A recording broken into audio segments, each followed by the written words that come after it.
Você já viu na história da igreja alguma vez existir muito poder humano e espiritual simultaneamente, cara?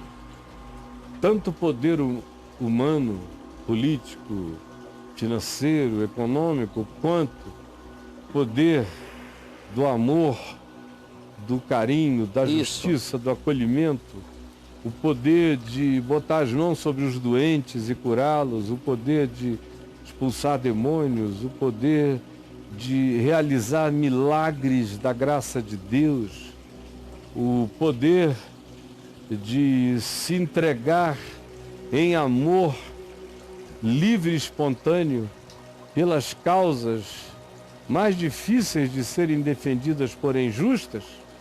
É isso que você está me perguntando? É isso aí, Caião. Não, nunca vi.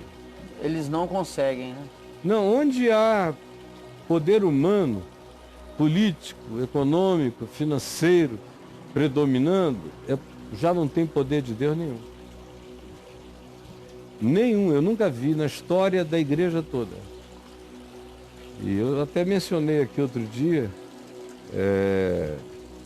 um fato antigo que virou quase que uma lenda, um mito fraseológico no meio da igreja, que faz com que alguém, perguntando, eu não me lembro se foi Agostinho ou foi Tomás de Aquino, um dos dois, sendo questionado, sendo perguntado, tu vês como aquele tempo em que o nosso primeiro Papa, isso é um ambiente católico, Pedro, disse ao mendigo a entrada entrada formosa do templo, não tenho nem prata nem ouro.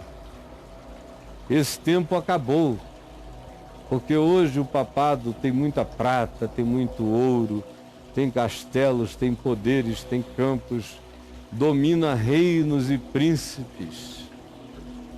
O que o senhor diz disso? O senhor podia imaginar que chegaria esse tempo em que nós teríamos tudo isso? Ele disse, a gente hoje tem prata e tem ouro em abundância.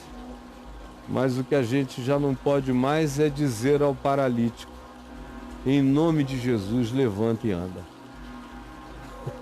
Isso nós não temos. Nós já perdemos isso. Acabou. Porque é da psicologia da alma. Se você se autoempodera, o poder de Deus se esvazia em você. O poder de Deus é para quem não tem poder. O poder de Deus é para quem não se julga poderoso.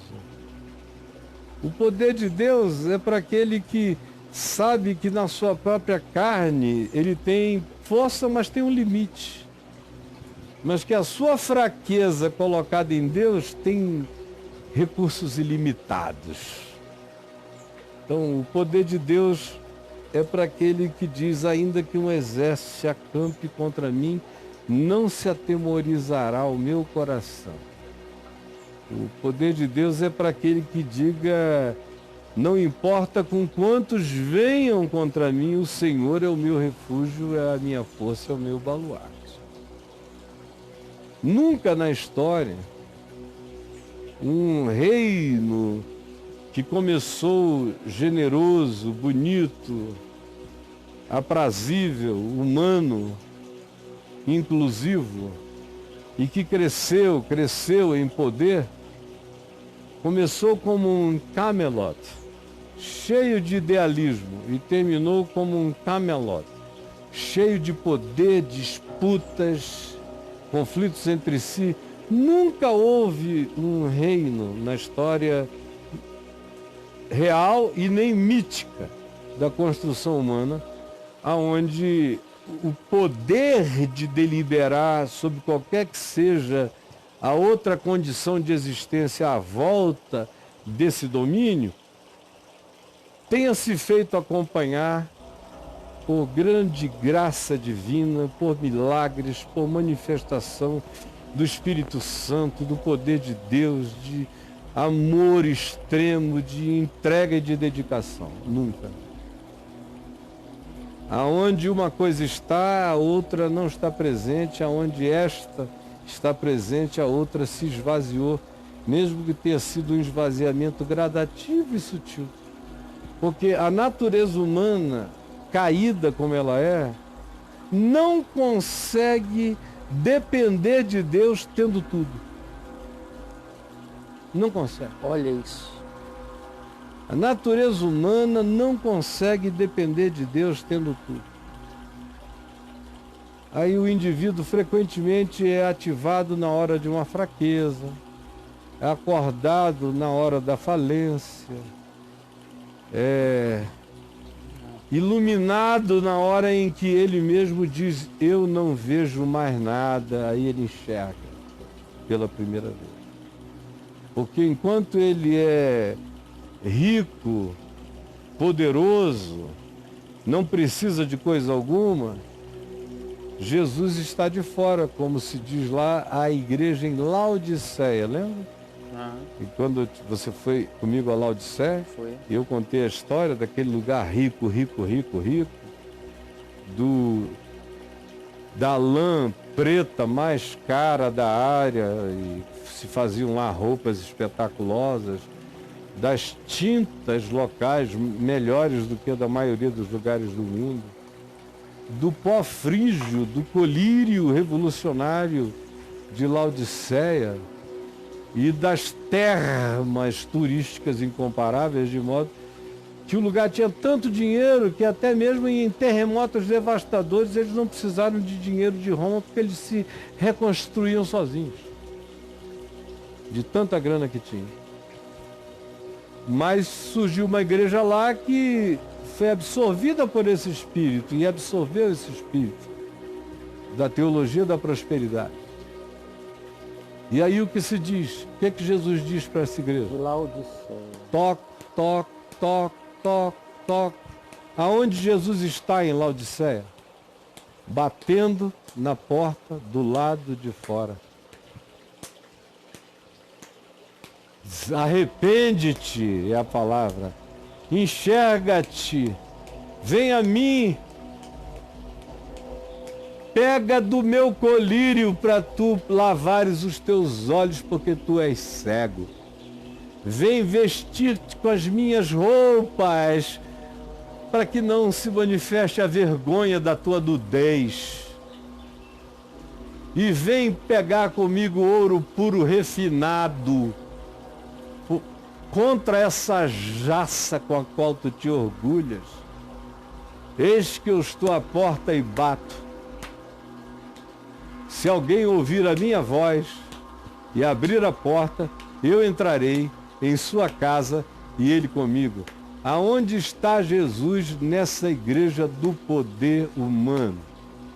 Do lado de fora. E para não contar a história inteira da história, E que é bom. porque aí a gente tem que começar lá no Gênesis, né? Lá tem que ir lá? Tem que ir lá para trás, Tem porque que- é a história humana que dá testemunho disso. Aham.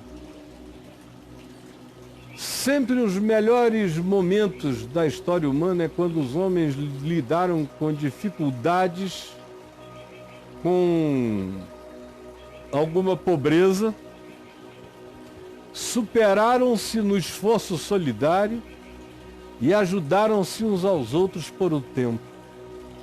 Porque esse tempo da solidariedade contínua não existe também. Morre às vezes o patrono daquela ideia, o símbolo daquela proposta, e aí em 3, 4, 5, 10 anos tudo se desvanece, tudo acaba. É. Porque a gente só consegue servir no máximo a nossa própria geração. Depois outros terão que se levantar, no mínimo com o melhor da nossa consciência, para seguirem adiante. Mas e aí, brother? Cara, uma curiosidade aqui. Qual foi o momento da história, na tua visão, que a humanidade passou por um período mais longo de dificuldade? Difícil, o momento mais difícil para a humanidade ao longo da história. É difícil a gente responder uma coisa assim, Né? porque a gente não estava lá, não é? Como a cidade sitiada durante 5, 6 anos, 7 anos, com mãe comendo filho, dando de comer, matando o filho mais novo para alimentar os mais velhos. Nossa. Você não estava lá, nem eu. Não tive que usar cocô como carvão para fazer comida para os meus filhos. Não tive que beber urina para aguentar um dia a mais de sede. Sim. E fazer a mesma coisa com os meus filhos. A história humana está lotada de exemplos dessa natureza. Essas tragédias. De todos os tipos, desde os momentos e registros mais primitivos para cá. Então fica muito difícil dizer isso. Agora, eu imagino que, do ponto de vista coletivo, nunca tenha havido um momento mais horroroso da história humana do que a Segunda Guerra Mundial. Com o patrocínio do Hitler, com discriminações indizíveis de natureza diabólica, eliminação de judeus, de ciganos, de gente que não caía no padrão das definições de utilidade para a sobrevivência deles, sobre os quais eles praticavam toda sorte de malignidades e também a total falta de consideração por qualquer que fosse o acordo entre seres humanos, mesmo em relação àqueles que se rendiam. Tudo podia acontecer a qualquer hora, a qualquer tempo. Durante aquele período, graças a Deus, foi curto. Graças a Deus, foram 10 anos. Você já imaginou se fosse mais tempo? Que inferno teria sido se eles tivessem conseguido invadir a Rússia, por exemplo. É porque, a semelhança de Napoleão Bonaparte, eles foram vencidos pelo frio. Porque a Rússia tinha muito soldado, mas não tinha o aparato que os nazistas tinham para o enfrentamento bomba contra a gente. Foi a neve, a neve, a neve. E aquele território inexpugnável dos russos, dos soviéticos, que veio efetivamente a vencer a iniciativa do Hitler. E ele, enfraquecido, retorna. Com o reforço que os aliados receberam dos Estados Unidos, aumentam os ataques sobre a Europa em si, enfraquecendo Hitler. E como ele não conseguiu invadir a União Soviética e retroagiu, foi a chance dos soviéticos, vendo o enfraquecimento, virem e invadirem pela terra a Alemanha, enquanto os aliados vinham do outro lado do Canal da Mancha e por aviões. Isso liquidou a guerra, e o que liquidou definitivamente o pensamento da continuidade da Segunda Guerra foi, infelizmente, a bomba em Hiroshima e Nagasaki, que parou o Japão, que mesmo com Hitler vencido ainda continuava com as suas iniciativas no Pacífico. Aí liquidou. Agora imagina se isso tivesse durado mais tempo. Talvez a geopolítica do mundo fosse absolutamente outra. E você já imaginou se eles tivessem vencido aquela guerra? Pelo amor de Deus. Já Onde a gente estava? Provavelmente não existisse a gente e nem lugar nenhum para a gente estar. Porque se os nazistas tivessem ganho, a Argentina já era nazista naquele tempo. E o Brasil, por um pouco, não se tornou. Quase. Mas se eles tivessem vencido, o Brasil teria baixado as calças. E a América Latina, a América do Sul inteira iria fazer isso, logo de carreirinha. O mundo seria um outro completamente diferente. A África ia ser brincadeira, ser tomada. E o norte da África, tudo mais. De modo que, aliados ao Japão como estavam, o mundo seria impensavelmente outro. E a gente fica lidando com isso como se... Não, as coisas são como elas tinham que ser mesmo, porque foi assim que elas sempre foram. Não, meu amigo idiota.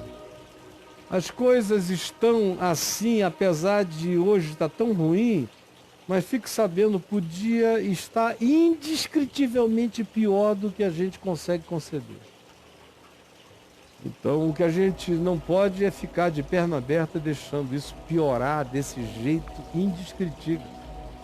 E nesses últimos 7 meses nesse Brasil que a gente está assistindo, entre tantas outras loucuras, é uma espécie de apocalipse do meio ambiente, apocalipse amazônico, apocalipse ambiental, que tem que ser crime contra a humanidade. Isso tem que se transformar em legislação universal de crime contra a humanidade. É verdade. Sim, se alguém vai ali e destrói uma aldeia de pessoas, Sim. é crime contra a humanidade? Crime contra a humanidade. Então como é que alguém queima ou deixa queimar ou libera para queimar algo que tem uma importância de natureza pulmonar para o planeta e isso não é crime contra a humanidade? Só porque as árvores não falam? Elas estão gritando, uivando, gemendo diante de Deus. Agora, poucos homens aparentemente ouvem o gemido angustiado, desesperado, esse clamor das árvores, da criação, dos bichos e dos animais, contra a maldição de um governo que trata a criação de Deus como se fosse o plástico do qual esse mesmo governo não cuida nem se preocupa, que é o que pode nos fazer um mal enorme. As ordens estão invertidas. O sol se transformou em trevas e a lua em sangue. Nessa hora, nesses dias e sempre que coisas dessa natureza acontecem.